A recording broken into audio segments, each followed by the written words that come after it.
originally I came with a letter from the Chateau that had a list of what I pay for rent and saying that I don't pay for cable or electricity because that's all included in rent. Okay. And I went there and I stood in line for like 15 minutes and finally asked one of the guys if that would work, and he said no, and so that left me with nothing to do. So I almost couldn't vote, but luckily I lived close enough that my parents were able to come and drive me to my polling place at home. Oh, okay. So where do your folks live? Provinceville?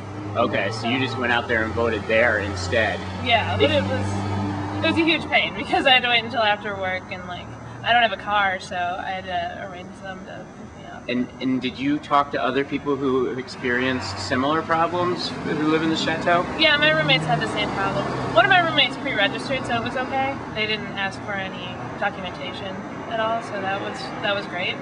And where was this? Where was the actual polling location? It's actually in that church, the Lutheran. Yeah. Okay. Yeah. And was this your first time trying to vote as a student, as a resident here? It's a resident here, yes. Okay.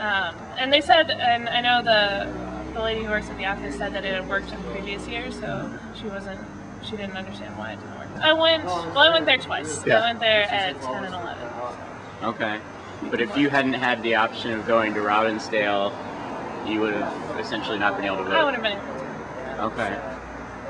And you went there twice because you went there and came back and talked to the office, or? I went there with the first letter, and then they had told me that they were having some difficulties with it, so I went back to see if they had solved the issue, but they hadn't. So, and I know they did eventually in the afternoon after the Secretary of State contacted them. It's ridiculous that it took so long to figure out, and how I don't understand why the rules about it would change from one election to another.